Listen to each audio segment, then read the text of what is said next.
What happens when you combine Harry Potter, J.K. Rowling and Israel together? The Middle East is in chaos. Facing this stuff in real life, Here, in Israel. when you're a second away from being murdered, or watching a friend die right before your eyes.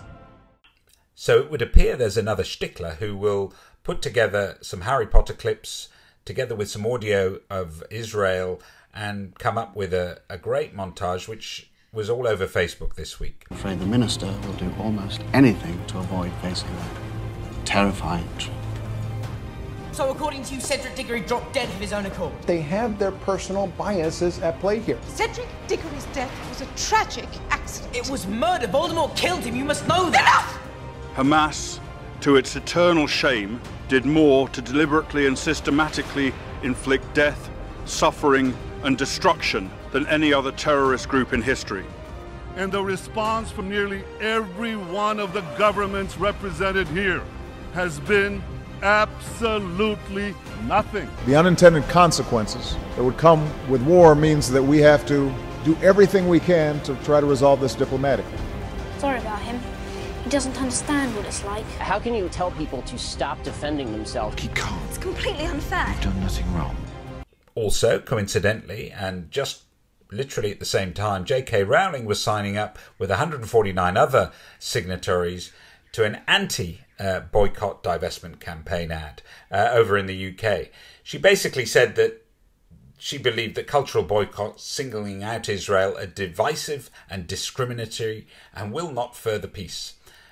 Cultural engagement basically builds bridges. It doesn't tear people apart. So with the many, many different lists of people saying we shouldn't support Israel, there is at least one very successful and very highly respected writer who says otherwise. Sunday the 15th of November is Mitzvah Day. It's worldwide, not just here in Melbourne, Australia, but across the globe. It's an opportunity for people of all colours and creeds to do things for others, perhaps that they wouldn't necessarily normally do. So it might be giving blood, or perhaps just fixing up a garden for someone. Or it could be something even more important.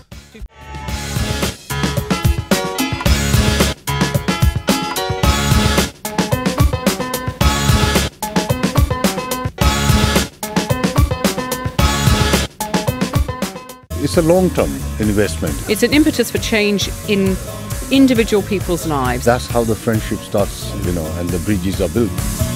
It may be called mitzvah, it may be called a'malul khairiyah, it may also be known as love thy neighbor. We must be true to our faith and yet a blessing to others regardless of their faith. So you can probably tell from my pasty face condition that I'm an Ashkenazi Jew. Unlike the colourful Sephardic community, I descend from the cold winters of Russia and Poland. Russia on my father's side, Poland on my mother's side. Many people will be unaware, though, that there were 3 million Jews in Poland living perfectly well and happily before the Second World War. We recognise many of the faces that we see in footage from pre-war Poland because there's so many similarities. When we look around the synagogues, both in Europe, Australia and America, we will see the faces of generations of families, sadly no longer with us, but certainly worth connecting with, as we will do in the following story. I love watching movies about Jewish history, and The Pianist is one of the best examples of that. The story of Władysław Smilsman, a Polish Jewish pianist who was playing live on the radio in Warsaw when the station was bombed as Germany invaded Poland. His story of survival is one that has to be seen to be believed, but it inspires so many Jews around the world today to continue to fight for their existence and to retain their identity, just as so many Jews were made to wear their armband. So today I feel like I should be wearing that armband for them. Their stories are told best in the extraordinary museums across the world, the Holocaust Museum. And whilst the Holocaust is such an important part of our history, it is but 5 years, whereas Poland and its 1,000-year history has so much more to tell. Nie da się zrozumieć I w pełni przeżyć historii Polski bez znajomości historii Żydów polskich. Wynika to nie tylko z wielowiekowej obecności Żydów na naszych ziemiach, ale I ze znaczenia społeczności żydowskiej w wielu dziedzinach polskiego życia, w gospodarce, w kulturze, w nauce. גם אם נותקו היהודים מפולין, הרי שקשה עד בלתי ניתן לנתק את פולין מהיהודים. אי אפשר למחוק היסטוריה עשירה כל כך, מלאה כל כך, כואבת כל כך. המוזיאון היהודי, שאת תערוכת הקבע שלו אנו חונכים היום, מנסה להציג את ההיסטוריה היהודית בפולין על כל צדדיה, על אושרה ועל עונייה, על חסידיה ומתנגדיה, על משכיליה ופשוטי העם שבה, על יחסי השכנות, על ההיסטוריה השמחה והטרגית שלה.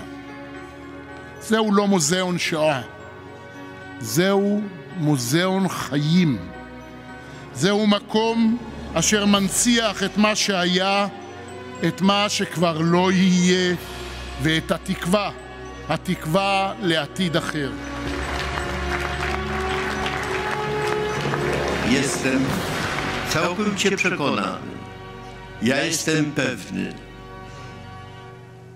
że gdy ja mówię mir, zenen, do, jesteśmy tutaj, usłyszę odzew wielu wspaniałych ludzi. Jesteśmy z Tobą, jesteśmy z Wami. Myślę, że to również, a może przede wszystkim symbolizuje nasze muzeum.